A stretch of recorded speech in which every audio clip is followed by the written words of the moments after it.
Desde el principio de la humanidad, las palabras han tenido un poder inmenso. Han construido imperios, han guiado civilizaciones y han cambiado la forma en la que entendemos el mundo. La Biblia, el libro más leído de la historia, no ha sido la excepción. Sus palabras han sido analizadas, traducidas, reinterpretadas, a lo largo del tiempo, transformadas por la cultura y las tradiciones. Pero, ¿qué pasaría si te dijera que muchas de las creencias que tenemos hoy sobre la Biblia no son realmente lo que en ella está escrito? A través de los siglos, las enseñanzas bíblicas han sido moldeadas por las interpretaciones de teólogos, por errores en las traducciones y por el arte y la cultura popular. Hoy nos adentraremos en un viaje profundo, explorando 6 de los mitos más grandes que la gente cree sobre la Biblia y revelaremos la verdad detrás de ellos. Prepárate, porque después de esto, jamás volverás a ver la historia de la misma manera. Número 1. El fruto prohibido, la maldición de la manzana que nunca existió. Desde niños hemos visto la imagen. Una mujer de cabello largo, en un jardín paradisíaco, con una serpiente susurrándole al oído y una manzana roja brillante en su mano. Eva, la primera mujer creada, extendiendo su brazo, mordiendo la fruta y condenando a la humanidad entera. Esta es la escena que el arte y la cultura nos han enseñado. Pero, la Biblia nunca dice que el fruto era una manzana. En Génesis 2:16-17, Dios le da a Adán una orden clara. De todo árbol del huerto podrás comer, mas del árbol del conocimiento del bien y del mal no comerás, porque el día que de él comieres, ciertamente morirás. Y más adelante, en Génesis 3:6, se narra cómo Eva tomó el fruto y lo comió. Pero la Biblia jamás menciona qué tipo de fruto era. Entonces, ¿de dónde salió la idea de la manzana? Para esto, tenemos que viajar al siglo IV, cuando San Jerónimo, un teólogo cristiano, tradujo la Biblia al latín en una versión conocida como la Vulgata Latina.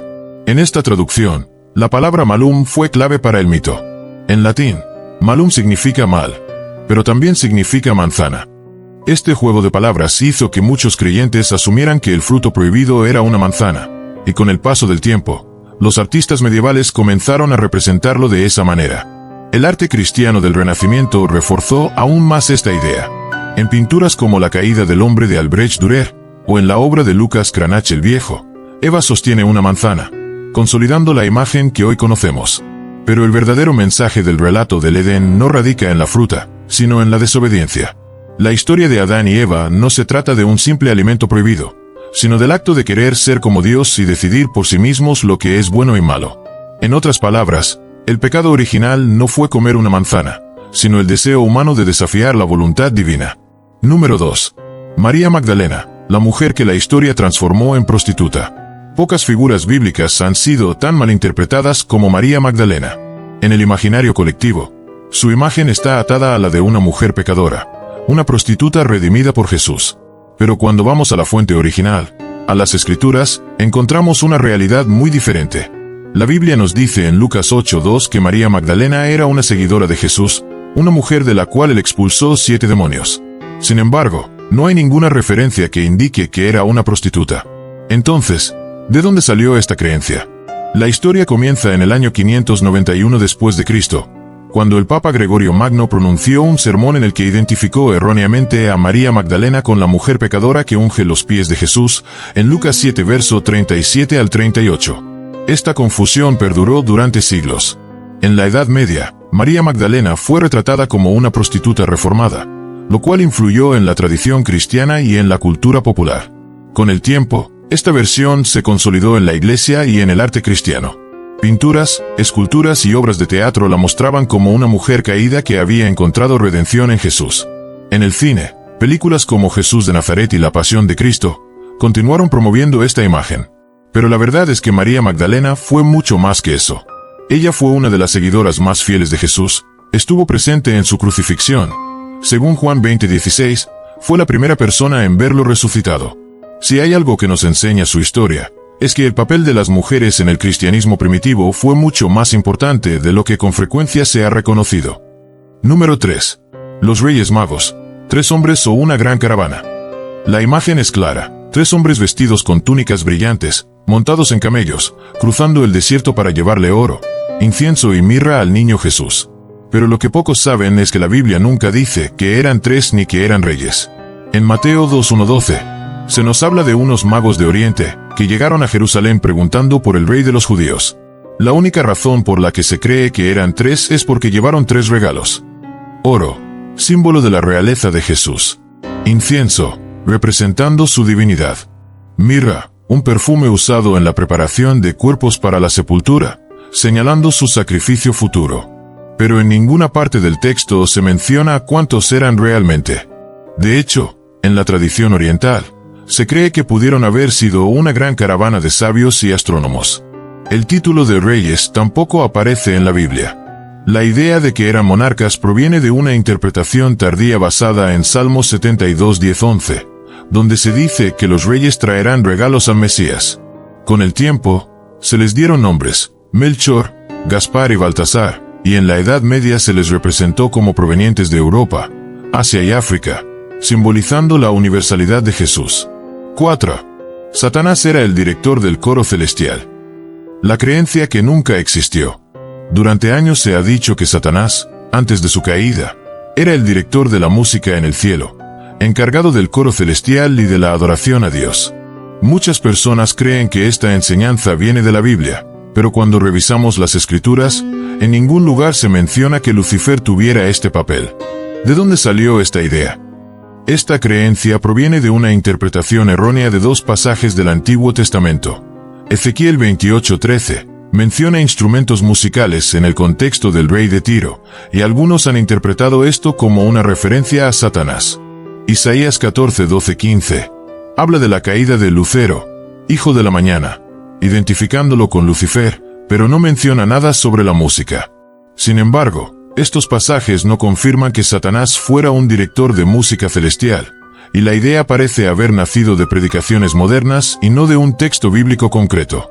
Esta interpretación ha llevado a la creencia de que Satanás usa la música para corromper a las personas, lo que ha generado debates en la historia del cristianismo sobre qué música es santa y cuál no.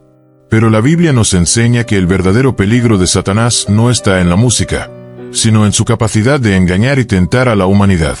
Segunda de Corintios 11:14 nos dice: y no es maravilla, porque el mismo Satanás se disfraza como ángel de luz. Número 5. Ayúdate que yo te ayudaré. La frase que nunca fue un versículo bíblico. Uno de los dichos más populares en el mundo cristiano es ayúdate que yo te ayudaré, atribuido erróneamente a la Biblia. Pero cuando buscamos este versículo, no aparece en ningún libro de la Escritura. ¿De dónde salió esta frase? El origen de esta idea no es bíblico, sino griego. El filósofo Esopo, en una de sus fábulas, relató la historia de un hombre atrapado en un carro atascado, quien oró a los dioses pidiendo ayuda. Hércules le respondió: mueve tú las ruedas y yo te ayudaré, dando origen a esta enseñanza. Con el tiempo, esta idea fue adoptada por el pensamiento humanista y de autosuperación, y finalmente se popularizó en el mundo cristiano como si fuera un versículo bíblico. ¿Qué dice realmente la Biblia sobre esto?